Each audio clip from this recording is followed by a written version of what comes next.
saya punya pertanyaan yang tadi belum sempat dijawab oleh Pak Joni Plate, yaitu ini adalah kritik yang selalu berulang pada pemerintah dari awal kita memasuki pandemi ini sampai sekarang, yaitu penyangkalan, denial mood. Selalu pemerintah menyangkal tentang apa yang sedang terjadi. Ya, Rosi, saya kira lagi-lagi ya kita selalu dihadapkan dengan istilah-istilah berat, ya istilah-istilah yang mengkhawatirkan lah. Denial, pemerintah Pak Jokowi sangat tidak denial. Pak Jokowi sangat memperhatikan perkembangan penanganan COVID secara nasional, day and night, siang dan malam.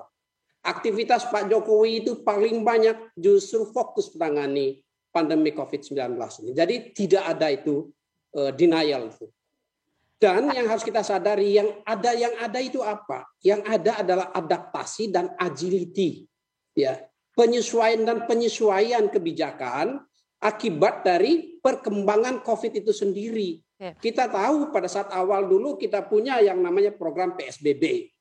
Lalu new normal, PPKM mikro, PPKM darurat. Ini semua adalah manifestasi atas situasi perkembangan COVID itu sendiri dalam tataran kebijakan.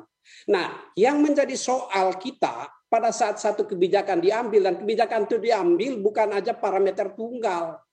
Kebijakan itu diambil melalui rapat berulang-ulang kali di sidang-sidang kabinet dengan benchmark dari mana-mana penelitian, pendapat para ahli, tokoh masyarakat didengar semuanya dengan kemampuan dan resources yang kita miliki. Ya, penyesuaian kebijakan itu juga kita lihat di banyak negara, misalnya. Tetapi begini, Rosi, saya teruskan dulu ya. Tetapi kebijakan yang diambil adalah pilihan-pilihan dari berbagai parameter itu. Yang jadi soal adalah implementasi kebijakan itu di lapangan. Nah, ini yang perlu kita disiplinkan implementasinya. Kerjasama dalam kaitan dengan implementasi ini yang penting. Masyarakat tertib, aparat melaksanakannya dengan tertib tetapi tetap menjaga keramahannya di masyarakat sehingga terjalin kerjasama lapangan. Yang kita butuhkan sekarang ini kerjasama lapangan yang kuat, suasana batin yang kuat. Bukan kita saling berbeda pendapat, salah-salahan. Tidak, salah ya, mari kita carikan jalan keluar. Tetapi yang perlu kita bangun soliditas kita sebagai bangsa. Kekuatan kita sebagai bangsa. Kita perlu bertemu di satu titik yang membangun solidaritas yang kuat untuk menghadapi barang yang satu ini, COVID-19 ini. Tapi itu yang menurut Anda belum bisa, ya, itu yang menurut Anda tidak kita miliki. Pertanyaannya, mengapa kita tidak memiliki soliditas itu? Apakah masyarakatnya memang bandel? Atau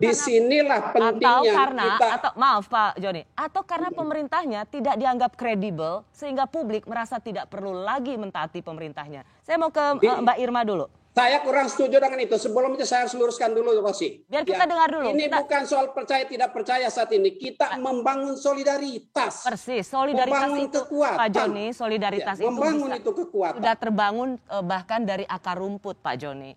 Jadi kalau soal solidaritas, kesetiakawanan antar sesama warga, itu sudah terbangun tanpa praktek lapangannya tidak begitu, Rosi. Masyarakat masih pergi waktu diminta supaya tidak melakukan perjalanan liburan, pergi liburan. Ya, ini kan akibat dari itu semuanya. Itu bahwa setuju. sekarang sudah itu karena mereka positif, itu yang tadi pertanyaan saya, kenapa mereka tidak patuh? Karena memang masyarakat kita bandel, atau mereka merasa bahwa tidak ada kredibilitas dari orang yang harus didengar. Itu yang mau kita tanyakan, Pak Joni. Iya, tapi bukan dua pilihan itu, Rosi. Saya tidak setuju dengan dua pilihan itu.